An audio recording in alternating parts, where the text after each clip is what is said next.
Excellency, Sean, ladies and gentlemen, thank you very much for this wonderful event this evening. I'm delighted to be here for so many reasons, but partly because Avanti's entire journey is intimately connected with our views on Africa and the British government support that we've had to get here, and a little on that in a moment. Firstly, just to introduce us briefly, we're a London-listed company on the London Stock Exchange. We own and operate 3 satellites, 2 are in the sky, 1 is in a factory being built by clever chaps with hammers as we speak. Today we're launching services all over Africa and the Middle East, but most importantly to me in East Africa. Now, I began the journey that leads us to this announcement in 2002. So it's taken me 10 years to announce to you today that Ka-band satellite services are now available. And you might think that makes me a rubbish entrepreneur, and you might be right. But it's quite difficult. We are the only company ever to raise money as an entrepreneur to launch a satellite for Africa. It started in my spare bedroom 10 years ago with £10,000 of savings that, funnily enough, I got from my wife and still haven't paid back. I'm starting to wonder if there's a thread here. But we had fantastic support from pension fund investors on the London Stock Exchange to enable us to launch these satellites. The service is switched on today, and the big news is that we have universal coverage over the entire East Africa region, but particularly Kenya. So anyone who lives or works in Kenya can today have a broadband internet access service at speeds of up to 16 megabits per second, and they can have it for as little as $25 per month. I'm throwing these stats out, not because I'm trying to close you hard on a sale right now, although there are some people around, Geeta, Matthew, Chris, that will try and do that in a short while. But just to illustrate to you that this represents the theme that I believe in, which is that this is the decade of African telecoms. I believe that this is the decade in which Africa will lead the world in making the great leap to the dominance of wireless technology that is already in full throttle in some parts of the world. What we've brought to Kenya today is 8 out of 25 beams on our satellite, which means that we have $150 million invested in the East African market. We've done that because we believe in the economic productivity of the people of this region. We believe that the government has the will and resolve to drive forward good quality governance. And we fundamentally believe that the competitive dynamics of this market are good for us. But we began our journey with support from the UK government. The UK government funded the research and development that enabled us to fly our first satellite, HILAS-1, which was launched for Europe.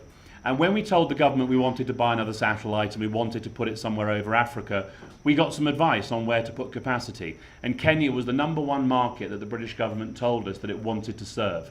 So I think that does illustrate that what Christian says is very true, that there is clearly a very strong commitment between the two countries to work together, and that goes back, in my case, to 2007 when we first designed HILAS-2.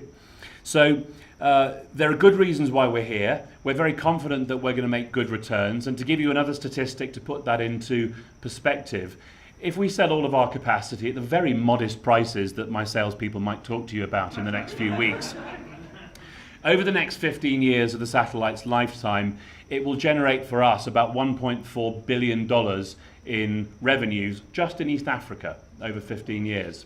Now, if we're generating $1.4 billion over the next 15 years, that also means that our service providers are generating themselves about $1.4 billion. We tend to share the proceeds of our business sort of 50-50. That's the way our model tends to work. So the opportunity, as Christian said, is for a partnership that will result in some members of this audience taking a reasonable share of $1.4 billion over the next 15 years. And I hope you find that motivational enough not to run away when one of my salesmen moseys up to you a little bit later. So the key message for me here tonight is that Avanti sees itself as the servant of the telecoms industry in Kenya and elsewhere in East Africa. Satellite provides a complement to fiber networks, to mobile networks, to copper networks. We don't compete with those infrastructures.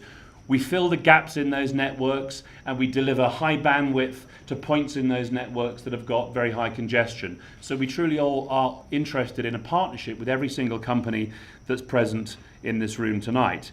As a result, we are in a position to bring freedom and equality of access to basic internet services, which means education, it means trade. Also, crucially, with an election coming up, it means democratic participation.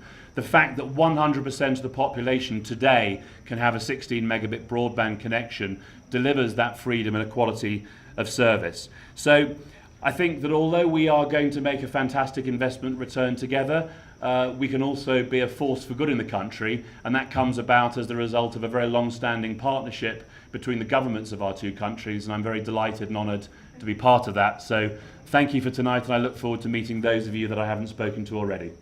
Thank you.